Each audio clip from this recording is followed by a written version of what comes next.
Apakah boleh kita mengambil ilmu dari ustadz siapa saja? Yang penting jaga persatuan, bukan perbedaan. Hati-hati mengambil sumber ilmu agama.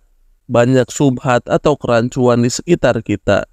Ingatlah prinsip apapun yang terjadi sudah ditanggung guru. Harus ditinggalkan. Jika dia jelas menyimpang, membela kekufuran, menyebarkan subhat dengan retorika bahasa yang sejuk, seolah-olah itu kebenaran padahal menyesatkan umat, jangan lagi dijadikan referensi dalam ilmu agama. Bukan hanya sekedar persatuan fisik semata, namun persatuan di atas akidah yang lurus, yakni pemahaman salafus soleh dari para sahabat, tabi'in, tabi'ut tabi'in, dan orang-orang yang mengikuti mereka dengan baik. Akan tetapi, Nabi kita memerintahkan bersatu di atas akidah yang benar, yaitu akidah dari satu golongan yang benar tersebut. Dan kita pun tidak pernah mengklaim bahwa kita adalah pemilik surga, dan bukan jaminan pribadi bahwa akan masuk surga. Akan tetapi jika ingin masuk surga, ikutilah petunjuk yang sudah disyariatkan.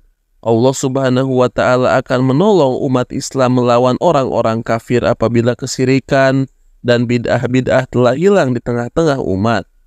Coba renungkan, bagaimana mungkin mempersatukan kelompok yang mengimani dengan sepenuh hatinya bahwa Allah Maha Tinggi di atas arsy-Nya, dengan orang yang menolak meyakini hal tersebut?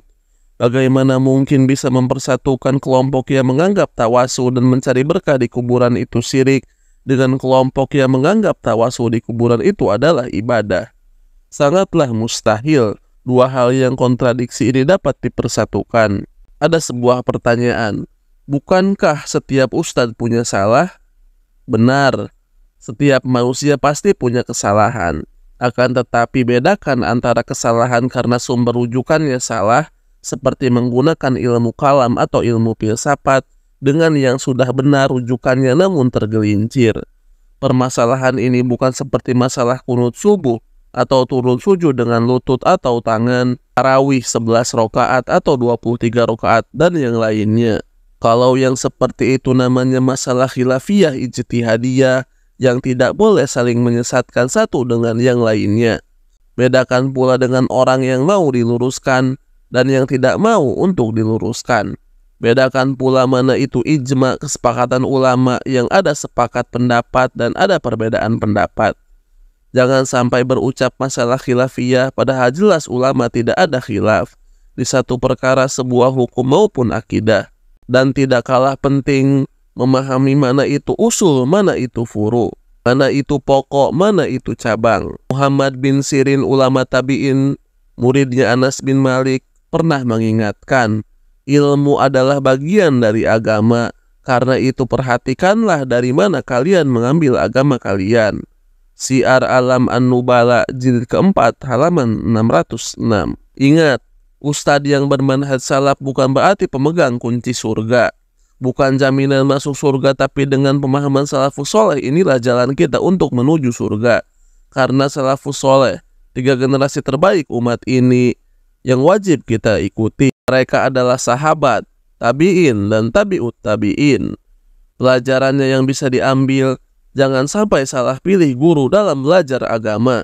Jangan mudah terpesona dengan kecerdasan, hafalan, ilmu, dan segala macamnya sampai ia benar-benar terbukti berada di atas akidah dan manhaj yang benar. Ustadz Fulan kan hafal kitab ini dan itu, tahu nomor urut hadis dan sebagainya, bukan jaminan kebenaran. Yang wajib diperhatikan bukanlah hanya hebatnya hafalan, tapi perhatikan juga pemahamannya, perhatikan juga manhajnya.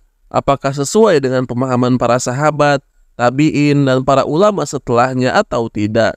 Nabi SAW ketika menyebutkan tentang keadaan kaum Khawarij, beliau bersabda, mereka menghafal Al-Quran tetapi tidak sampai kerongkongannya. Mereka membawakan ucapan sebaik-baiknya manusia. Mereka melesat dari agama ini sebagaimana panah melesat dari buruannya. Hadis riwayat Tirmizi, dan ia berkata hadis ini hasan sahih. Lihatlah kaum Khawarij disifati oleh Nabi hafal Al-Quran dan hadis, tapi mereka tidak mau mengikuti pemahaman para sahabat sehingga jatuh dalam penyimpangan yang nyata. Maka yang wajib diperhatikan adalah pemahamannya, bukan hanya sebatas kuatnya hafalan. Apakah sesuai dengan pemahaman para sahabat, sesuai dengan pemahaman para tabi'in dan para ulama setelahnya atau tidak? Karena Nabi Shallallahu Alaihi Wasallam bersabda ketika ditanya siapakah golongan yang selamat, sesungguhnya Bani Israel terpecah menjadi 72 golongan, sedangkan umatku terpecah menjadi 73 golongan, semuanya di neraka kecuali satu. Para sahabat bertanya, siapakah golongan yang selamat itu wahai Rasulullah? Beliau bersabda, yaitu yang mengikuti pemahamanku dan pemahaman para sahabatku. Hadis riwayat Tirmizi nomor 2641. Syekh Albani mengatakan bahwa hadis ini hasan sahih. Wallahu a'lam.